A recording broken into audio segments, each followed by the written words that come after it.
ओम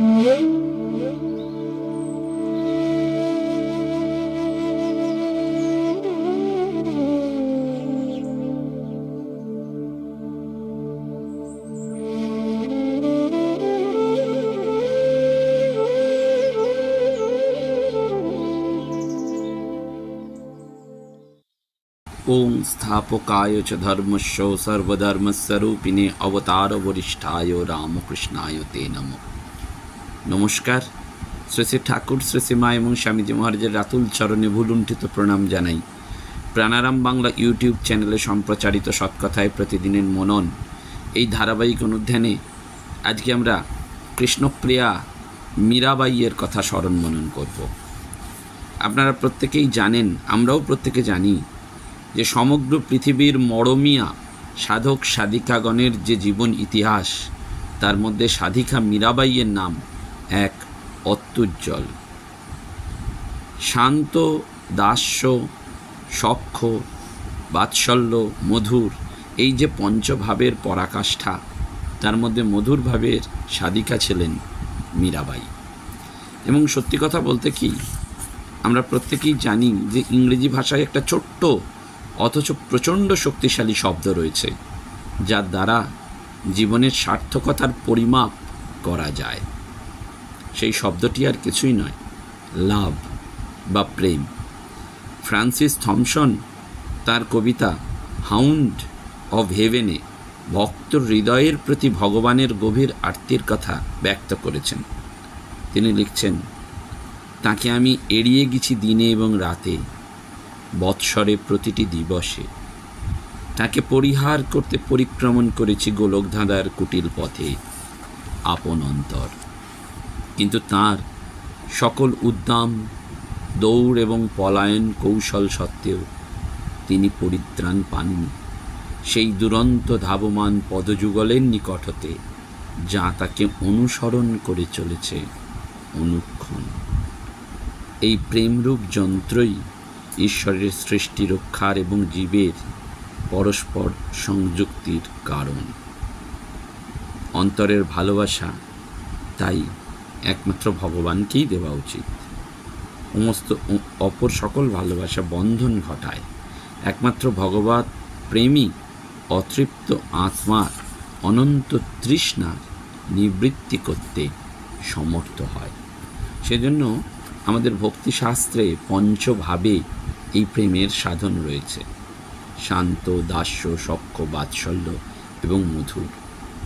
শান্ত ভাব হচ্ছে ঋষিদের সৌম্য ভাব, স্বামীর প্রতি স্ত্রীর যে নিরবিচ্ছিন্ন একান্ত প্রেম।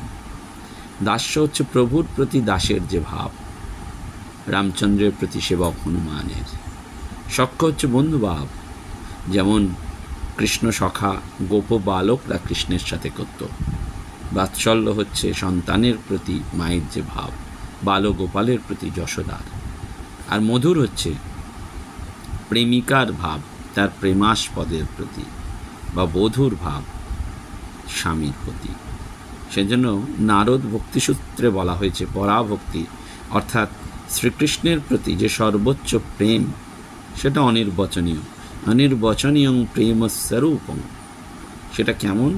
যথা ব্রজ গোপিকানাম, বৃন্দাবনের গোপীদের জীবনে যে প্রেম রূপান্তরিত হয়েছিল। সেজন্য আমরা এই গিরিধারী লালের প্রতি মীরাবাইয়ের যে প্রেম, সেটি নিয়ে স্মরণ করব। মীরাবাইয়ের জীবনে কৃষ্ণের প্রতি যে তার আরতি, আকুলতা এবং তার সমগ্র জীবন যে কৃষ্ণের প্রতি সর্বগ্রাসী প্রেমের এক অত্যুজ্জ্বল দৃষ্টান্ত। মীরাবাইয়ের জন্মসাল বা জন্মমৃত্যুর তারিখ নিয়ে নানান রকম মতভেদ রয়েছে। তবে বলা হয় 1504 খ্রিস্টাব্দে রাজস্থানের অন্তর্গত কুড়কি গ্রামে ক্ষত্রিয় বংশে রতন সিংয়ের কন্যারূপে মীরার জন্ম। এবং রাজস্থানের অবস্থান ভারতবর্ষের মধ্য পশ্চিম অঞ্চলে। ঊষর মরুপ্রদেশের যোদ্ধা জাতির মধ্যে মীরার আবির্ভাব এক অভিনত্ব দেয়। তিনি বীর, তবে যুদ্ধক্ষেত্রে নয়। তিনি বীর রমণী ভক্তিতে, ভগবানের চরণে আত্মনিবেদনে। মাত্র 3 বৎসর বয়সে মীরা অধিকার করেছিল তার জীবনের প্রতিমাটিকে, যাকে জগতের কোনো শক্তি তার থেকে বিচ্ছিন্ন করতে পারেনি। একদিন এক সাধু ভক্ত তার পিত্রালয়ে রাতের অতিথিরূপে আশ্রয় নিয়েছিলেন। তার সঙ্গে ছিল এক কৃষ্ণমূর্তি গিরিধর গোপাল, যাকে তিনি নিত্য পুজো করতেন। রতন সিংয়ের গৃহে থাকাকালে যখন একদিন সাধুটি তার ইষ্ট দেবতা গিরিধরের পুজো করছেন, তখন ছোট্ট মীরা সেই উক্ত মূর্তিটির প্রতি অপ্রতিরোধ্য আকর্ষণ অনুভব করলেন এবং তাকে একান্ত করে নিজের করে পেতে চাইলেন। সাধুজি তার উপাস্য দেবতাকে হাতছাড়া করতে রাজি নন, কারণ দীর্ঘদিন তাকে পুজো করছেন। তখন মীরা অনশন করার উপক্রম করল। ছোট্ট শিশুর ভালোবাসার প্রচণ্ড দাবি হৃদয় স্পর্শ করল সাধু। তার প্রাণের দেবতা গিরিধারী লাল ছাড়া তিনি সব কিছু দিতে প্রস্তুত, কিন্তু অবশেষে মীরার জয় হলো। স্বয়ং গিরিধারী লাল সাধুজিকে স্বপ্নের মাধ্যমে মীরার কাছে থাকার ইচ্ছা প্রকাশ করলেন। সুতরাং সেই সাধুজি ব্যথিত হৃদয় তার দেবতাকে শেষবারের মতন দর্শন করে মীরার হাতে তুলে দিলেন। সজল চোখে তিনি ভগবানের অবদ্ধ লীলার কথা ভাবতে ভাবতে অন্তর্হিত হয়েছিলেন। আমরা ভগবান শ্রীরামকৃষ্ণের জীবনীতেও জানি যে সেই জটাধারী নামে এক বৈষ্ণব সাধু দক্ষিণেশ্বরে যখন এসেছিলেন এবং তার প্রিয় রামলালার মূর্তি ঠাকুরের কাছে অর্পণ করে চলে গিয়েছিলেন, তখনও সেই জটাধারীকে স্বপ্নে রামলালা দেখা দিয়ে বলেছিলেন যে তিনি ঠাকুরের কাছেই থাকতে চান।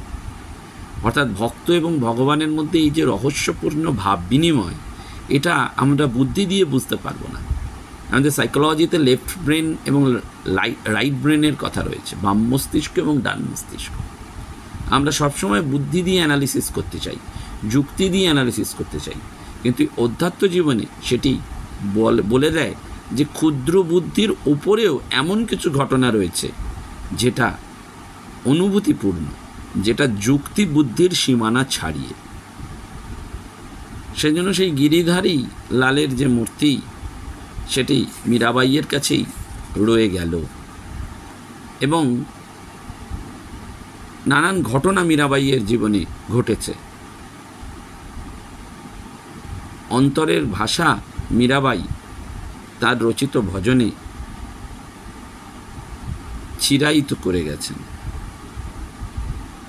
মেরে তো গিরিধর গোপাল দুসরা ন কোই, যাকে শির মোর মুকুট মেরে পোতি সই।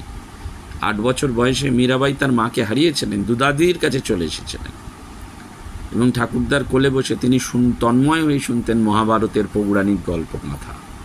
কিন্তু মীরাবাই মনে মনে সর্বদাই জানেন যে গিরিধারী গোপালের সঙ্গেই তার বিবাহ হয়েছে। তাই 1516 খ্রিস্টাব্দে যখন মীরাবাই 13 পা দিলেন, তার বাবা যখন মেবারের মহারানা সংগ্রাম সিংহের পুত্র যুবরাজ ভোজরাজের সঙ্গে তার বিবাহ দিলেন। কিন্তু শ্বশুরালয়ে এসে মীরাবাই আত্মীয় পরিজনদের হতাশ করতে লাগলেন। কুলপ্রথা হিসাবে যখন নববধূকে রাজপরিবারের দেবী মন্দিরে নিয়ে যাওয়া হলো, তখন মীরা জানালেন তিনি গিরিধারী কৃষ্ণ ছাড়া আর কাউকে প্রণাম নিবেদন করবেন না। আত্মীয়রা অবাক, তাহলে কি মীরাবাই উন্মাদ না ধর্মান্ধ? এবং মীরার শ্বশুরালয়ে তিনি যুবতী কন্যাসুলভ কোনো ভোগ বাসনায় উৎসাহই প্রকাশ করেননি। রাজপুত সমাজে রজগুণের বিশেষ সমাদর, যেখানে নারী দৈহিক এবং মানসিক ভোগ্যবস্তু বলেই সর্বজন স্বীকৃত। কিন্তু মীরা অন্য প্রকৃতির রানী। বিবাহের পর সে সমস্ত সময় ব্যয় করত পূজাগৃহে গিরিধরের সেবা পূজা এবং ভজন কীর্তনে। মীরাকে আদেশ দেওয়া হয়েছিল তিনি যেন এই সমস্ত কিছু ত্যাগ করেন, রাজপরিবারের ঐতিহ্যকে মেনে চলেন, কিন্তু কোনো ফল হলো না। মীরাবাইয়ের ওপর কঠোর নিষেধাজ্ঞা জারি হলো। তিনি গানে গাইলেন, এ রাজপুরীর সকল পরিজন আমার সাধুসঙ্গ প্রিয়তার কারণে আমাকে দিচ্ছে যন্ত্রণা, আর আমায় পুজোয় ঘটাচ্ছে বিঘ্ন। গিরিধর মীরার আবাল্য সখা প্রিয়তম, তার সে অনুরাগ তো ঘোচার নয়, তাই সেই উত্তরোত্তরই বেড়ে চলল। এই বিবাহের 10 বছর পর যুবরাজ ভোজরাজ দেহত্যাগ করেন। সুতরাং দাম্পত্য জীবনের সুখ শান্তি মীরার অদৃষ্টে ছিল না। বিধবা হওয়ার পর তিনি গিরিধারী লালের সেবায় মন প্রাণ ঢেলে দিলেন। ভোজরাজের মৃত্যুর পর তার ভাই মহারানা বিক্রমদেব চিতোরের সিংহাসনে আরোহণ করলেন। মীরাবাই তখন গিরিধারী লালের সেবায় পূজায় মগ্ন। কথিত আছে তিনি রৈদাস নামক এক সাধুর কাছে দীক্ষা নেন এবং সাধন ভজনে ডুবে যান।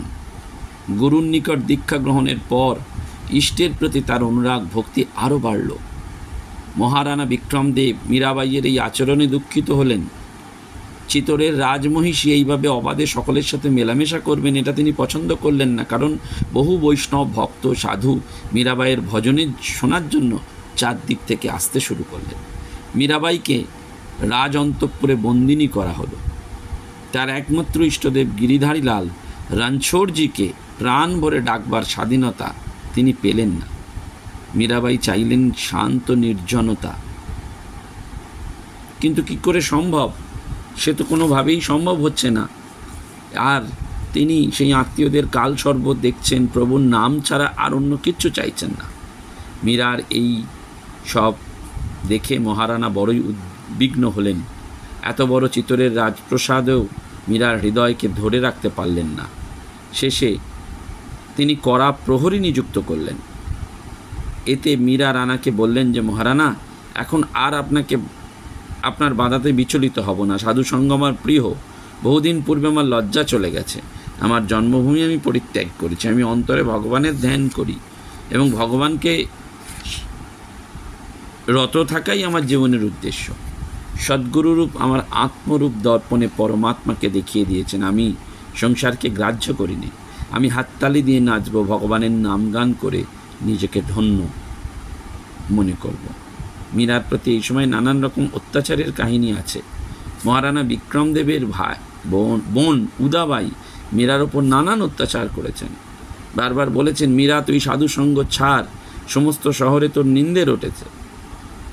তখন মীরাবাই বলছেন, উদা, ওদের নিন্দে করতে দাও, আমার এতে কি হয়েছে? আমি সাধুর প্রতি অনুরক্ত। মীরা তুই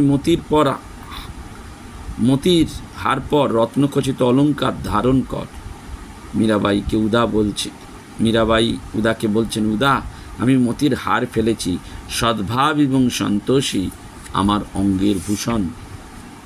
বারবার বলছেন মীরাবাই, আমার পথ তলোয়ারের ধার, রানা এ কখনো জানতে পারবে না। বারবার বলছেন মীরাবাই যে আসলটি হচ্ছে ওই গিরিধারী লাল। উদাবাইয়ের সমস্ত চেষ্টা ব্যর্থ হয়েছে। মীরাবাই বলেছিলেন তখন, মহারাজ, আমার ইচ্ছা আমি স্বাধীনভাবে মুক্ত কণ্ঠে আমার প্রাণপ্রিয় গোবিন্দের গুণকীর্তন করি। এবং সত্যি সত্যি রাজা বলে উঠেছিলেন তখন, চিতোরের রাজমহিষীর মুখে কথা শোভা পায় না। মীরা বলেছিলেন, উপায় তো আর অন্য কিছু নেই। তিনি গোবিন্দজিকে প্রাণ ভরে হৃদয়ের করুণ বেদনা জানাতে লাগলেন। দিন যায়, রাত যায়, তিনি বিভোর হয়ে ভাবছেন। একমাত্র ব্যথি গোবিন্দজিকে তিনি করুণ নিবেদন করলেন। ভক্ত সঙ্গে মীরা হরিনামে মাতোয়ারা, কৃষ্ণ নামে বিভোর। দিন যায়, মাস যায়, মীরা সাধনায় নিবিষ্ট। গান করছেন, কখনো হাসছেন, কখনো কাঁদছেন, কখনো গোবিন্দজির ভজন গান করছেন, কখনো বা প্রভু দেখা দাও বলে মর্মস্পর্শী প্রার্থনা করছেন। সাধন করনা চাইয়ে মনুয়া ভজন করনা চাইয়ে। সাধন করা চাই, জন সাধন তন সিদ্ধি। কষ্ট না করিলে কৃষ্ণ মেলে না। মীরাবাই এই সাধন করবার জন্য উঠে পড়ে লাগলেন। তিনি নিজেকে ব্রজগোপী মনে করে গোলক বিহারীর প্রেমে উন্মাদিনী হয়ে উঠলেন। সেই উচ্চ রাজ্যে, ভাব ও রাজ্যে তিনি ধীরে ধীরে পাগলিনীর মতন হয়ে রইলেন। এবং মীরা ধীরে ধীরে রাজপ্রাসাদ থেকে বাইরে এলেন এবং রাজকুললক্ষ্মী অপমানিতা হয়ে রাজপুরী ছেড়ে যখন চলে গেলেন, তখন চিতোরের ভাগ্যলক্ষ্মীও যেন চির বিদায় গ্রহণ করল। আসলে সাধক একমাত্র জানেন যে প্রেম উন্মাদনা ছাড়া ভগবানকে পাওয়া যায় না। এবং মীরাবাই সেই বৃন্দাবনেও এসেছিলেন। সেখানকার রাস্তা ঘাট, বন উপবন, যেখানেই যান শ্রীকৃষ্ণের কত মধুর স্মৃতি তার জীবনে জেগে উঠেছিল। এবং মীরাবাইয়ের যে ভজন, সে একেবারে অপূর্ব ভজন। আমরা সকলেই জানি যে মীরাবাইয়ের ভজন, ওই যে বারবার বলেছেন, মেরে তো গিরিধর গোপাল দুসরা না কই। এবং এই মীরাবাই নিছক ঈশ্বর প্রেমিক ছিলেন না, তিনি কবিও বটে। তার কাব্য, যেটা তিনি ভজনাকারে তার গিরিধারী লালের নিকট নিবেদন করেছিলেন। একটি ভজনে মীরা তার অভিজ্ঞতার কথা লিখেছেন যে কত সহজে সেই সমস্ত অমানসিক অত্যাচার তিনি সহ্য করেছেন।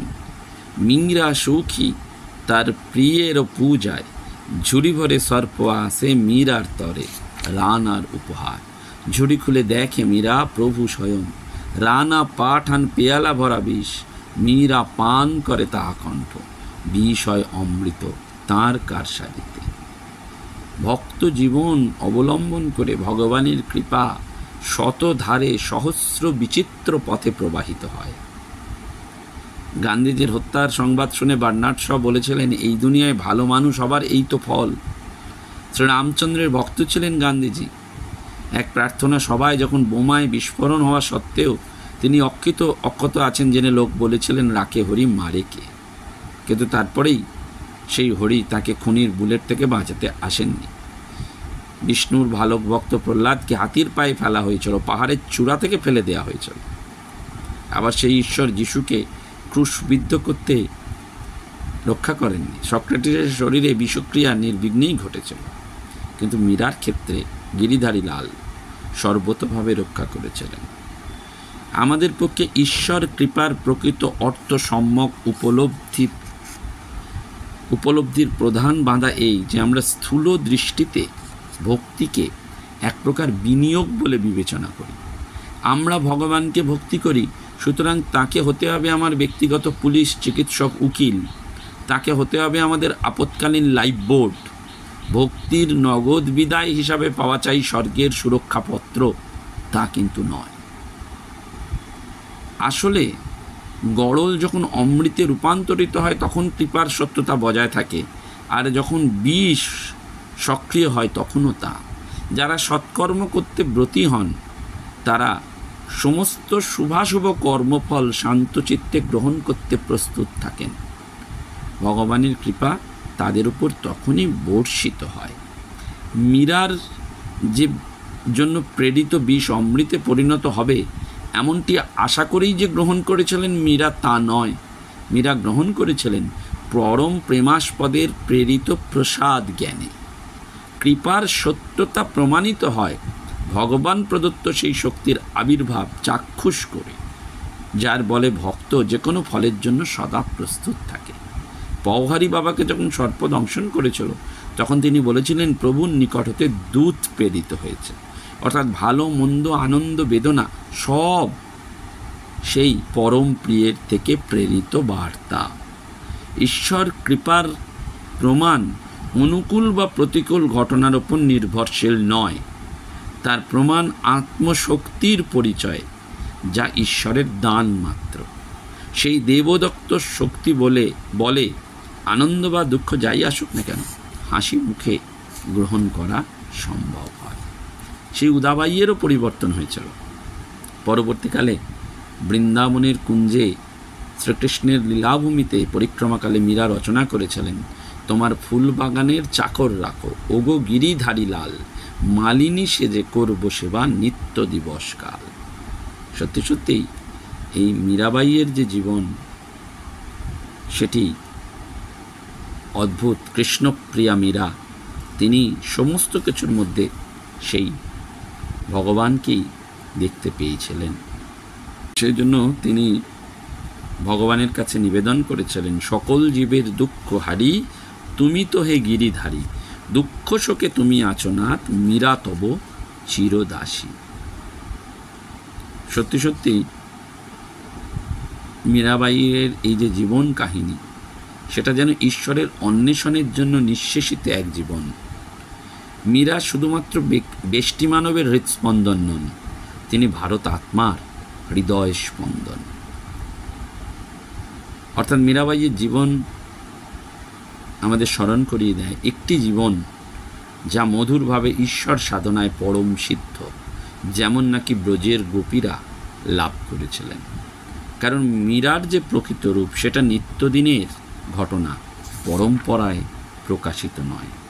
সেজন্য প্রেম মীরাবাই দিয়েছিলেন, আর প্রিয়তমের দেখাও পেয়েছিলেন। সেজন্য মীরা অপূর্ব ভজনের মধ্যে দিয়ে তার সমস্ত কিছু নিবেদন করেছিলেন। বলেছিলেন, নিরাভরণ অঙ্গে মোর তুচ্ছ বনমালা, পল্লবিত প্রস্ফুটিত প্রেমলতা খান। এই আনন্দ ধর্মজীবনের সার মীরা একান্ত ভক্তি সাধনার দ্বারা সেটা লাভ করেছিলেন। আমরাও মীরাবাইয়ের এই জীবন থেকে সেই ভক্তি সাধনার আকরটুকুই গ্রহণ করতে পারি এবং বুঝতে পারি যে শ্রীকৃষ্ণজির দর্শন তিনি ইচ্ছা করলেই পেতেন। তিনি দিনরাত তার সান্নিধ্য পেয়েছিলেন। আনুমানিক 1569 খ্রিস্টাব্দে তিনি নশ্বর দেহ ত্যাগ করেন। তিনি তার ইষ্টদেবের বিরহ সহ্য করতে পারেননি। দ্বারকায় বিগ্রহ দর্শনকালে একদিন স্বয়ং শ্রীকৃষ্ণ তাকে 2 হস্ত প্রসারিত করে টেনে নেন। ভক্ত ভগবান আর 2 ছিল না, মীরাবাই অসীম অনন্তে মিশে গিয়েছিলেন। আমরা সত্যি সত্যি মীরাবাইয়ের যে পদাবলী তার মধ্যে রয়েছে রাগ গোবিন্দ, এবং তার ভক্তগণ মীরাবাই সম্প্রদায় নামে পরিচিত। সেই সম্প্রদায় বল্লভাচারীর একটি শাখা। সেখানে অনেক গান রয়েছে তুম হরে কারণ সব সুখ ছোঁরা আব মোহি কুতো চরসাও। সেখানে বারবার রয়েছে চিত নন্দন বিল মাই বদরানে ঘেরি মাই, ঈত ঘন গরজে উত ঘন লরজে চমকত বিজু সরাই। রয়েছে মোড়ে ছাড়িয়ে যেও না মহারাজ, আমি অবলা নাহি কো বল, হে গোসাই ছাড়ো ছল, তুমি হে আমার শিরতাজ। নমস্কার। আজকের এই পর্বেও আমরা আপনাদের কাছে আবেদন রাখি, আগামী দুর্গা পূজার যে মহা সেবাযজ্ঞ, সেই সেবাযজ্ঞে আপনাদের সক্রিয় সহযোগিতা আমরা ভিক্ষাপ্রার্থী। আপনাদের ছোট ছোট সামর্থ্য অনুযায়ী যে পূজার্ঘ, সেটা আমরা আনুমানিক বৃহত্তর এক সেবা পুজোয় মানুষের কাজে নিবেদন করব। এই বিশ্বাসটি রেখে আপনারা যদি সকলে এগিয়ে আসেন, তাহলে আমরা অনেকের হাতে এই 2024-এর দুর্গা পূজায় অন্তত একটু সেবা পূজা নিবেদন করতে পারব। নমস্কার, ধন্যবাদ। প্রাণারাম প্রাণারাম প্রাণারাম প্রাণারাম প্রাণারাম প্রাণারাম, কি যেন লুকানো নামে তাই মিষ্ট